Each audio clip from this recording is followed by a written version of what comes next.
প্রিয় শিক্ষার্থীরা, আশা করি ভালো আছো। আজকের এই ভিডিওতে খুবই গুরুত্বপূর্ণ একটি লেটার লিখে দিয়েছি। লেটারটি হচ্ছে, দেখো, write a letter to your friend describing an accident that you have witnessed a few days ago. যার বাংলা অর্থ হচ্ছে, কিছুদিন আগে তোমার সামনে ঘটে যাওয়া একটি দুর্ঘটনার বর্ণনা দিয়ে বন্ধুর কাছে একখানা পত্র বা চিঠি। আর চেষ্টা করেছি এই লেটারটি এই ভিডিওতে খুব সহজ ওয়ার্ড এবং সেন্টেন্সে লিখে দিতে। আশা করি তোমরা সহজেই বুঝতে পারবে। আর এখন তোমাদের বোঝার সুবিধার্থে এই লেটারটির বাংলা অর্থ করে দিচ্ছি। দেখো, তোমরা জানো লেটার বা পত্রের শুরুতেই তারিখ দিতে হয়, অর্থাৎ যে তারিখে তুমি চিঠিটি লিখবে সেই তারিখ। এরপরে দেবা ওই স্থানের নাম, অর্থাৎ যে স্থানে বসে তুমি লেটারটি লিখছো সেই স্থানের নাম। তারপরে তুমি তোমার মূল কথা শুরু করবা, অর্থাৎ যে মেসেজটি তোমার বন্ধুর কাছে পাঠাতে চাও সেই কথাগুলো লিখবা। আর সেটি তুমি লিখবে এইভাবে, দেখো, ডিয়ার সোহেল, অর্থাৎ বন্ধুর নাম ধরে নিছি সোহেল। তবে যদি প্রশ্নে তোমার বন্ধুর কোনো নাম ধরে নিতে বলে, সেক্ষেত্রে তোমাকে সেই নামটিই ব্যবহার করতে হবে। ঠিক আছে? ওকে। এরপর লিখবা হোপ ইউ আর ওয়েল, আশা করি তুমি ভালো আছো। আই অ্যাম অলসো ওয়েল, আমিও ভালো আছি। Today I am writing to you about an accident I saw a few days ago. আজ আমি তোমাকে কিছুদিন আগের আমার দেখা একটি দুর্ঘটনার সম্পর্কে লিখছি। এরপরে লিখবা, দেখো, it happened near our school, অর্থাৎ দুর্ঘটনাটি আমার স্কুলের কাছাকাছি ঘটেছে। A boy was crossing the road when a bike came very fast and hit him. একটি ছেলে রাস্তা পার হচ্ছিল, ঠিক তখনই একটি দ্রুত গতির বাইক আসে এবং তাকে ধাক্কা দেয়। The boy fell down and got hurt badly.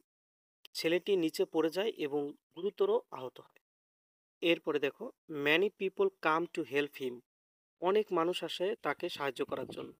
Soon an ambulance came and took him to the hospital, অর্থ দ্রুত একটি অ্যাম্বুলেন্স আসে এবং তাকে হসপিটালে নিয়ে যায়।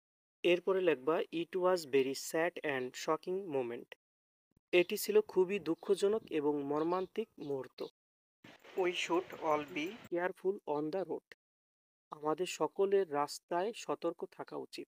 এই হলো মূল কথা। এবার তুমি শেষ করবা এভাবে, দেখো, হাজার নয়, take care and write to me soon, নিজের যত্ন নিও বা সাবধানে থেকো এবং আমাকে শীঘ্রই লেখো।